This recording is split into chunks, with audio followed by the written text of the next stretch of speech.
Welcome back to the program. We have the greatest voter fraud organization ever put together in American history. I believe it was something to that effect that the auto pen, the talking puppet, Dementia Joe, said before the 2020 election. We all know that the 2020 election was stolen. Everybody knows the 2020 election was stolen. Even the Democrats will admit that the 2020 election was stolen. Now, at the time, we were called every single name in the book, conspiracy theorists, we were shunned, we were shadow banned, we were banned outright, we were thrown off of social media. We were the pariahs of the world because we refused, all of us refused, to acknowledge a illegitimate election. And guess what? We are correct to this day. And we've all suffered from it. We don't need to get into all the details. Everybody knows how bad we've all suffered, especially myself. But at the time, when they did what they did, all we did was continue to report the opposite of what the quote-unquote public narrative was. When they said there was a water break, well, we showed them that there was not. When they said that the Georgia election was 100% tip-top, perfect condition, we showed them pulling suitcases out from underneath tables. When in Detroit, they said that the election in Michigan was above par and there was no cheating, we showed people kicking out Republicans, poll watchers, and of course, putting pizza boxes up over the windows. We showed you video of 3 a.m. drops in back alleys with fake ballots going into the counting centers.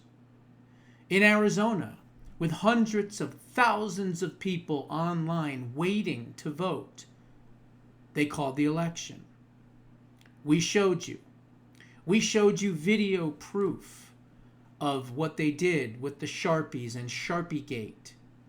We showed you proof of what Katie Hobbs did and how they sabotaged Kari Lake's 2 attempts to become governor and senator. We have showed you in Wisconsin how judges stepped in and called everybody what? A permanently confined individual, changing the laws, allowing for mail-in ballots, even though many of the people were able-bodied and were not deathly ill or in the infirmaries or anything like that. We showed you all the proof, and we were told that we're the liars. Well, as I said a couple days ago on my X account, I will be vindicated in short order, because now we know, and Tulsi Gabbard, the director of national intelligence, has alluded to the fact when President Trump asked her in a cabinet meeting to tell us about the burn bags that they found and the documents that were stuffed away in safes at the FBI's offices. What did they find? Well, they found evidence of everything that we have talked about. Now, after they stole the election and we were getting ready to quote-unquote certify the fraud, many patriots of this country in a lot of these swing states decided we're going to set a slate of alternate electors, which, by the way, is not only legal and ethical, it is the duty of the Constitution if you want to address and redress the fact that you believe that your vote did not count and that there was fraud in an election. You are allowed by law, by the Constitution, to select a slate of alternate electors.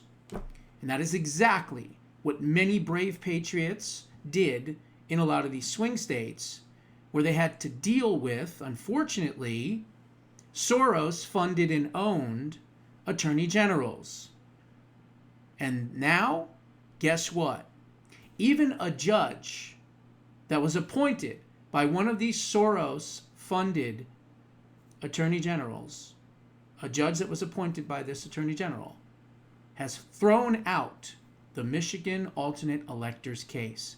A black woman who hates Trump did the right thing. Now, before I get into the story, you need to remember something, and you need to go back in your memory bank. Do you remember at the time when they were filing all of these prosecutions against these alternate electors? What did I say? I said every single one of these cases are going to be thrown out in due time. Now, granted, they may go and they may even get a conviction or two or whatever, but in the end, they'll be reversed. Well, guess what? There wasn't even a conviction because they're being thrown out exactly as I said they would over 3 years ago. Listen to this story. In a stunning decision, Governor Whitmer, appointed judge, dismisses outrageous case against 15 Michigan alternate 2020 Trump electors. In a major gut punch to Michigan's Democrat activist Attorney General Dana Nessel, Governor Whitmer appointed Judge Kristen Simmons has ignored party allegiance and decided to put an end to the lawfare against these innocent 15 Republican electors from the 2020 election who cast an alternate slate of electoral votes for President Trump in the state where the stunning election results were highly contested by many. Because we know that President Trump won Michigan by at least 400,000 votes, at least, if not even more than that. The 8 felony charges against these 15 electors would have carried life sentences. You hear that? Life sentences for most of them. Count 1, conspiracy, 14 years. Count 2, forgery, 14 years. Count 3, forgery, 14 years. Count 4, commit to uttering and publishing, 14 years. Think about count 4. They actually were going to try to put someone in jail for 14 years and a $100,000 fine just for, quote, committing, uttering, and publishing. So in other words, your First Amendment right to contest the election would have put you in jail if Dana Nessel got her way for at least 14 years. Not to mention the fake charges of forgery, which 3 of them were. So what is that? 14 and 14, that's 28 and 14. I mean, you know, and then another 28. So it's like 56. That's like 56 years just on 4 of them alone. It's sick. Count 5, the same thing. Uttering and publishing, 14 more years. Count 6, conspiracy to commit election law forgery, 5 years.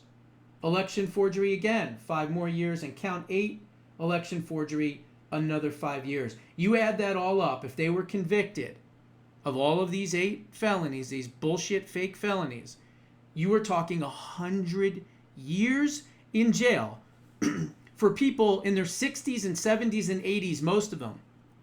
So life sentences, clearly, just for contesting an election. This is how evil and twisted the Otto Penn administration and all their cohorts are. And I want that to sink in. Thankfully, this judge did the right thing. So here's what it says.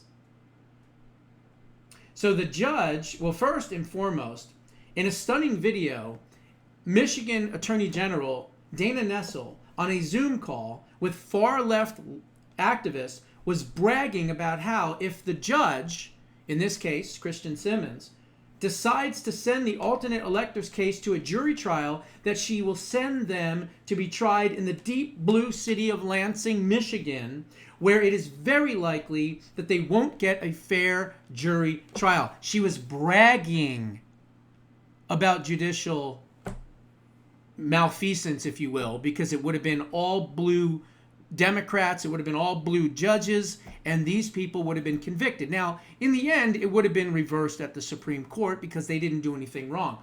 But think of the money that they've already spent, but would have had to spend. It would have bankrupt all of them if they're not already bankrupt just from defending themselves.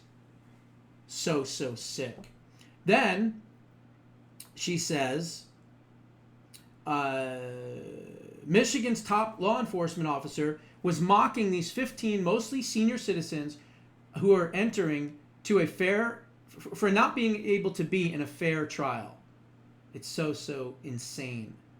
However, Judge Simmons addressed the conspiracy to commit forgery charges, stating that the prosecution would have to prove that the electors intended to defraud the government with the documents, which they were unable to do. During the testimony, the judge referred to the Republicans' electoral votes as an alternate slate, which is what they are, of electoral votes. The judge read the charges aloud to the court and reminded the court that the Attorney General's office needed to be able to prove that the electors attempted to present a counterfeit or fraudulent document, calling them both specific intentional crimes. The court looked at the statutes and determined that the prosecution did not sufficiently prove its case. So, Dana Nessel, you drunk whore, guess what? As I predicted all those years ago, your case was going to be dismissed. And yes, I was correct.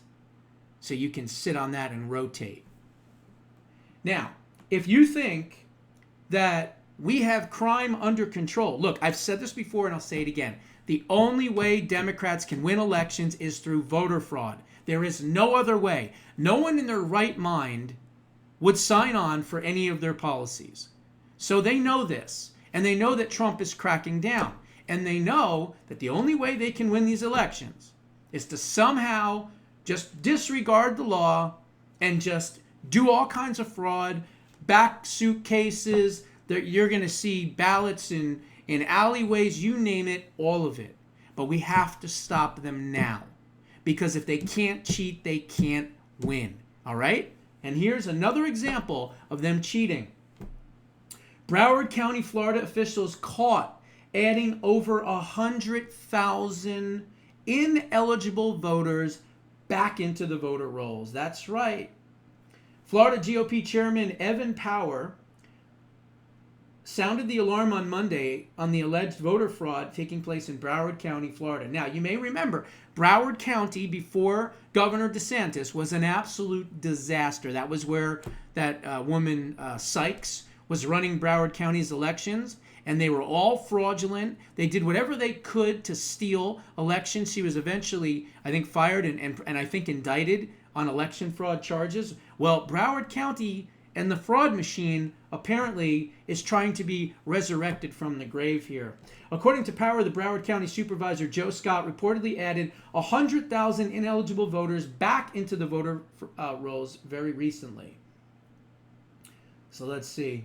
Broward County, Florida is the second most populous county in Florida, next to Miami-Dade County. Fort Lauderdale is its other more populated city. GOP chairman tweeted this out on Monday.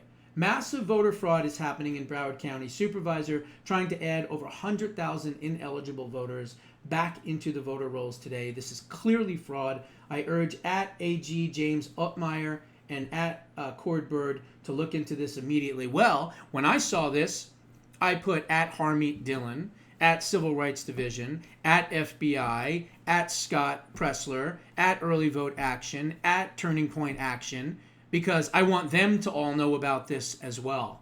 So again, here it is. They're trying to cheat. They can't win. They're losing their Democrat voter base from the deportations, and so they're panicking. And now they're cheating as well. And we have to stop them. So I'm bringing that to your attention. Now, the next thing I want to talk about in this segment is this. The Missouri House has approved U.S. maps that seek to erase another Democrat seat. Listen to this. It gets really, really good. So we saw what Texas did, 5 additional seats before the midterms. God bless them for that. The Michigan House voted Tuesday to approve a new congressional map that seeks to eliminate, this is from CNN, so if it's a little on the left, you may understand, a Democrat-controlled U.S. House seat as Republicans around the country scramble to boost their chances of retaining control of Congress after next year's midterm elections. The 90 to 65 vote puts Missouri a step closer to passing a new map that would help Republicans control 7 out of 8 U.S. House seats in the state. A vote in the Missouri Senate is expected by the week's end.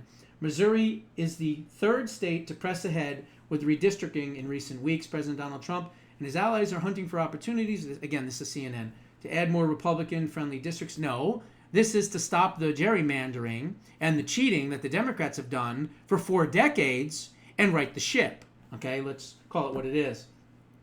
But they're not going to just end there, because it says now the state of Ohio, where state law requires legislatures to draw their new maps this year, and Florida. Again, this is all things that I told you months ago, where I told you, according to my sources, you have so many more states that are going to follow Texas, right? Well, here it's now finally coming out. Even CNN, a little late to the party, the Communist News Network, but at least, hey, they're now reporting on it too.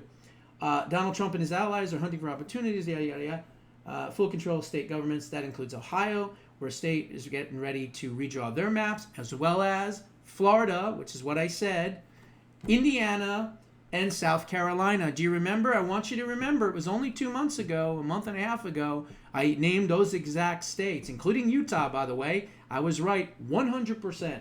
You hear it coming from my mouth, just put it in the bank. Okay? And then, of course, CNN says, this is one of the most ugliest moments I've seen and felt in my lifetime. U.S. Representative Emmanuel Cleaver, whose Kansas City area district is being targeted by the proposed map.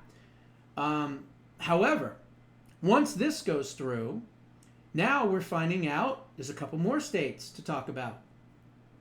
Right next door in bright red Kansas. Yes, they have a Democrat governor, but a lot of that was probably due through voter fraud, or there was a stupid amendment that they put out there. They lied about the language about it. They got that to pass. So anyway, you have Kansas, a potential GOP-led redraw. Some Republicans are weighing with targets against 4-term Representative Sheree David, the lone Democrat in the state, and the 4-member House delegation, and one of its first 2 Native Americans elected to Congress. In a statement, Kansas Senate President Ty Masterson said, quote, he would definitely consider redistricting as part of the bigger battle for the heart and soul of our country. Now, not only that, Nebraska. Now, Nebraska is a little different, because Nebraska is not a winner-take-all state. Nebraska is basically proportional congressional electoral votes based on districts and counties, which is exactly, if you remember, what I talk about in Balancing the Electorate in Chapter 3 of Preserving Liberty. I like Nebraska and Maine's approach rather than a winner-take-all, because if you break it down by counties, there's way more red counties than there are blue counties. But that's a story for another day. So that state would be a lot more difficult to redraw. But they're looking into that one as well. And by the way, all the seats in Nebraska are Republican held, except the Rhino that's retiring, Don Bacon's seat, is actually really close to the Omaha area, which is where more of the Democrats are. So we'll see what happens there. But the bottom line is, the redistricting, especially if we can do this in 7 to 10 states and pick up 2 to 3 extra seats in all of those states, then guess what? The Democrats are not going to be able to win these midterms. But it has to be done now. It has to be done before the 2026 midterms. And yes, President Trump must get on it right away and do the U.S. Census, kicking out the illegal aliens, not counting them, which would take off another 30 to 35 more seats based on population and area alone throughout the entire country. So imagine going into the midterms with a net of an extra 35 seats from the census, if they can get it done in time, and then an additional, 15 to 20 more seats that they took away from Democrats that they now have given to Republicans. We are talking generational change that is possible if Republicans can get their heads out of their ass and do the right thing, which is stop the gerrymandering that happened 4 decades in a row and even out the playing field. They're not doing anything illegal. They're just evening out the playing field. So we shall see what happens with that. Those are my thoughts. What are yours? Put them down in the comments below. We'll see you in the next one.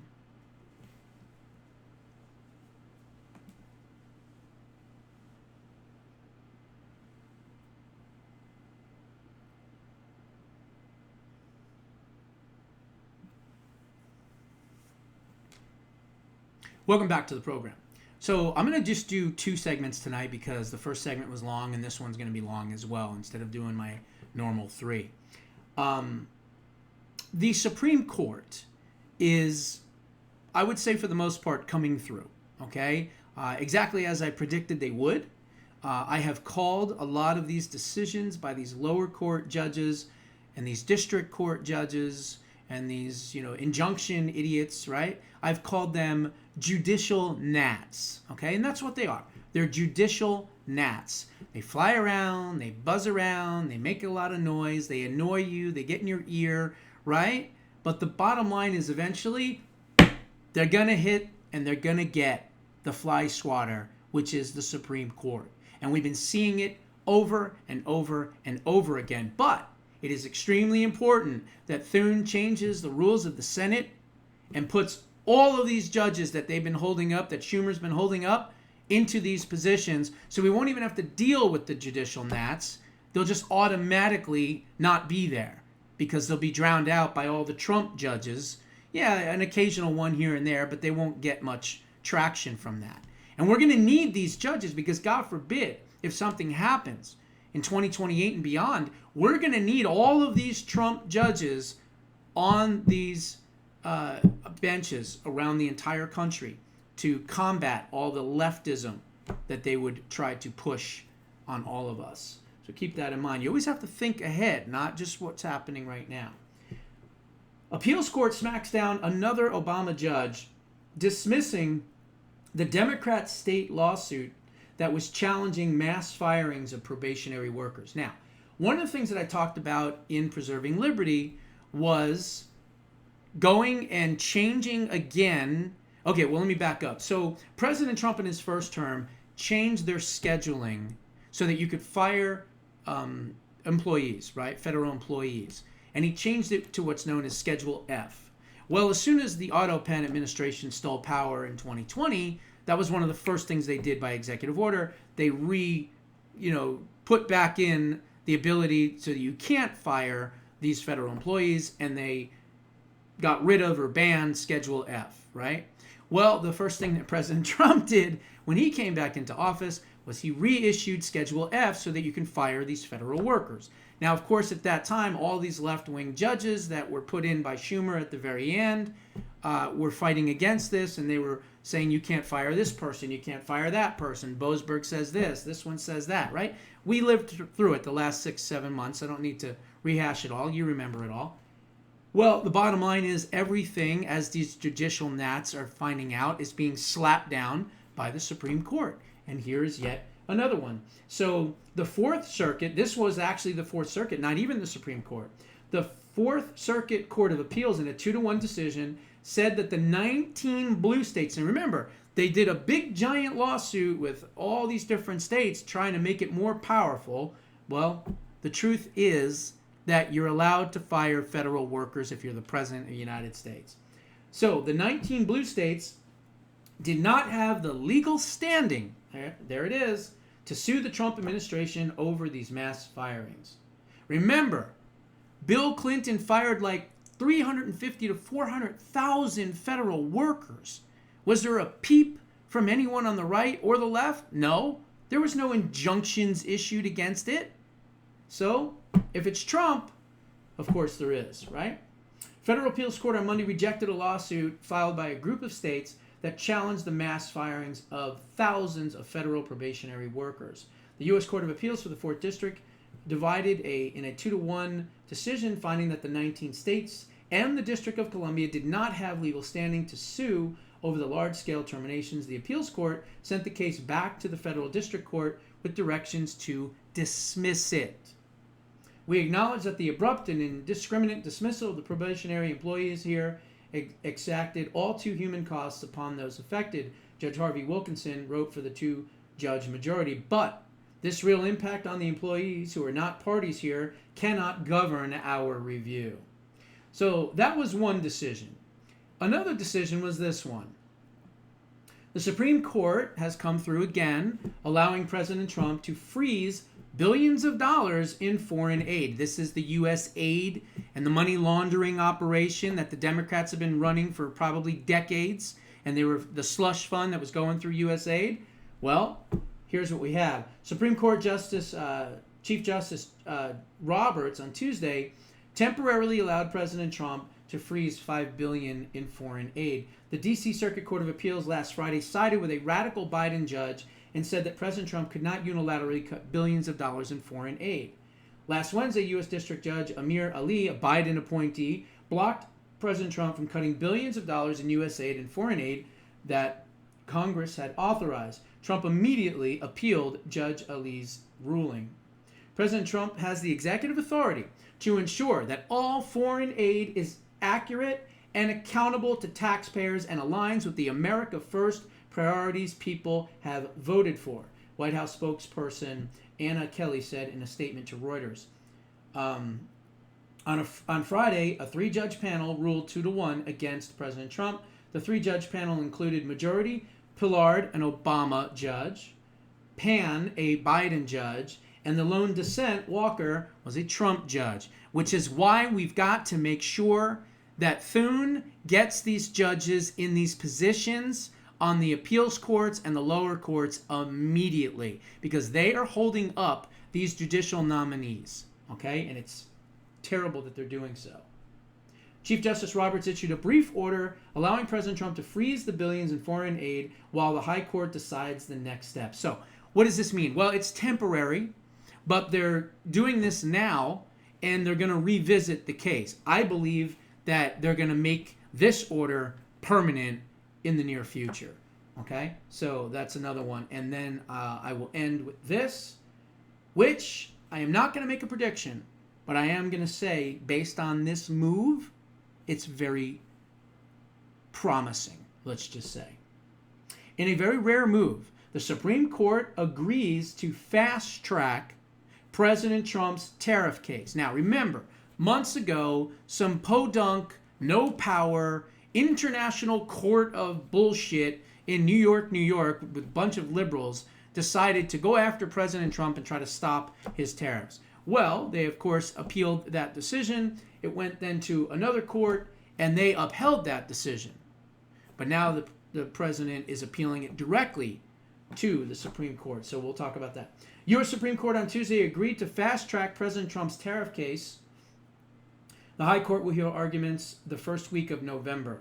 So that's a long ways away. It should be doing it right now. I don't know why they're waiting till November, but they are.